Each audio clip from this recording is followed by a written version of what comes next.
YS Vivekananda Reddy కుమార్తె YS Sunitha ఆయన హత్య కేసులో న్యాయ పోరాటం చేస్తున్నారు ఆమె. అయితే కేవలం తమకు సానుకూలమైన అంశాల గురించే ఆమె ప్రస్తావిస్తున్నారా, తనకు ప్రతికూలంగా ఉండే అంశాలని ప్రస్తావిస్తే మాత్రం సహించలేకపోతున్నారా అన్న ఒక విమర్శ వైఎస్ఆర్ కాంగ్రెస్ పార్టీ వైపు నుంచి కూడా వస్తోంది. ఈ నెల 30 వరకు ఈ అంశాన్ని ఎన్నికల్లో 7 రాజకీయ నాయకులను ఉద్దేశించి చంద్రబాబు నాయుడు, వైఎస్ షర్మిల, సునీత, పురంధేశ్వరి, పవన్ కళ్యాణ్, బీటెక్ రవి వీళ్ళు 7 కూడా ఎన్నికల్లో ఈ అంశాన్ని ప్రస్తావించొద్దు ఎన్నికల ప్రచారంలోని కడప కోర్టు ఆదేశాలు ఇచ్చింది. అయితే ఈ ఆదేశాన్ని హైకోర్టులో సవాల్ చేస్తామని వైఎస్ సునీత ప్రకటించారు. ఈ ఆర్డర్ కూడా తప్పు అంటూ కూడా మాట్లాడుతున్నారు. అందుకు కారణాలు కూడా చెప్తున్నారు.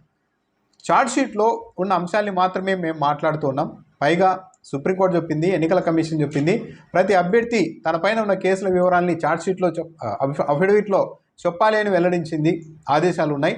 అవినాష్ రెడ్డి కూడా తన ఎన్నికల అఫిడవిట్లో ఈ కేసును ప్రస్తావించారు. ఎందుకు ఇలా చేస్తున్నారు అంటే ఇలా ప్రజాప్రతినిధులు పోటీ చేస్తున్న అభ్యర్థులకు సంబంధించి నేర చరిత్ర అన్నది ప్రజలకు తెలియాలి, చర్చ జరగాలన్న ఉద్దేశంతోనే అఫిడవిట్లో ఆ అంశాన్ని ప్రస్తావించాలంటూ నిబంధనలు కూడా ఉన్నాయని సునీత వివరించారు. కాబట్టి మేము కూడా ఇప్పుడు చేస్తున్నది అదే, ఛార్జ్షీట్లోని అంశాలని మాత్రమే ఈ కేసులకు సంబంధించి మాట్లాడుతున్నామంటూ మాట్లాడారు. కానీ ఇది కొద్దిగా అర్ధసత్యం అనేది చెప్పాలి. అవినాష్ రెడ్డి సిబిఐ కేసులో ఉన్నది నిజం, ఆయన అఫిడవిట్లో ఆ విషయాన్ని ప్రస్తావించేది కూడా నిజం. కానీ ఆయన ఇప్పుడు కేవలం నిందితుడు మాత్రమే.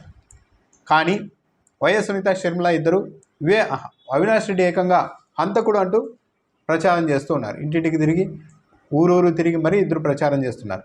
హంతకుడా కాదా అనేది కోర్టులు నిర్ధారించాలి. కానీ అంతవరకు కూడా ఆగకుండా వీళ్ళే శిక్షలు కూడా ఖరారు చేసేసి హంతకుడు అని మాట్లాడుతున్నారు.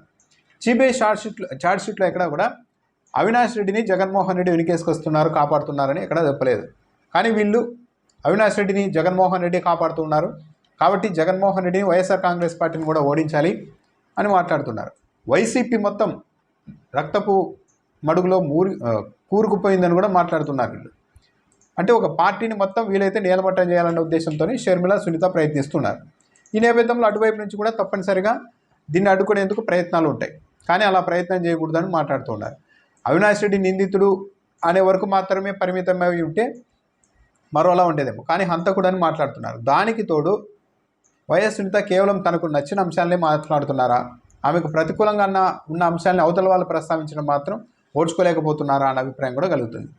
వైఎస్ వివేకానందరెడ్డి 2వ వివాహం చేసుకున్నది నిజం, ఒక కుమారుడు కూడా ఉన్నారు. కానీ మొన్న మీడియా సమావేశంలో మీ తండ్రి 2వ వివాహం చేసుకున్నారు, ఒక కుమారుడు కూడా ఉన్నారు, మీకు ఆ విషయం తెలుసా అంటే నో ఐడియా, అంటే నాకు తెలియదు అని సునీత చెప్పేశారు. ఇది నమ్మదగ్గ అంశమేనా? కాదు. ఎందుకంటే సాక్షిలోనే కాదు, అప్పట్లో వివేకానందరెడ్డి హత్య జరిగిన కొద్ది రోజులకే ఆంధ్రజ్యోతి పత్రికలోనే రాశారు వివేకానందరెడ్డి 2వ వివాహం చేసుకున్నారు, ఒక కుమారుడు కూడా ఉన్నారని. ఆ విషయం అందరికీ తెలుసు, సునీత కూడా తెలుసు.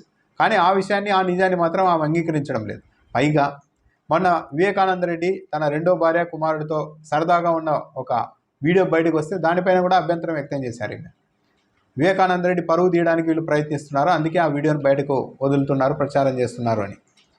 అంటే ప్రతికూలంగా ఉన్న అంశాన్ని మాత్రం ఆమె సహించలేకపోతున్నారు. అవును, తన తండ్రి వివాహం చేసుకున్నారు, ఆ వివాహాన్ని మేము గౌరవిస్తున్నాం అని చెబితే ఆస్తిలో వాటాలు ఇవ్వాల్సి రావచ్చు, చాలా అంశాలు తెరపైకి వస్తాయి. కాబట్టి ఆ విషయాన్ని మాత్రం చాలా కన్వీనియంట్గా నో ఐడియా, 2వ వివాహం గురించి మాకు తెలియదు అని తప్పించుకుంటున్నట్టుగా ఉన్నారు. ఇక్కడే ఆమె నిజాయితీగా ఉన్నారా లేదా అన్న దానిపైన వైసీపీ నుంచి కూడా ప్రశ్నలు వస్తూ ఉన్నాయి. సునీత నిజాయితీగా ఉంటే తన తండ్రి 2వ వివాహం చేసుకున్న అంశాన్ని కూడా యాక్సెప్ట్ చేయాలి కదా అన్నది వైఎస్ఆర్ కాంగ్రెస్ పార్టీ నుంచి వస్తున్న ప్రశ్న. దీనికి మాత్రం ఆమె వైపు నుంచి సరైన సమాధానం లేదు.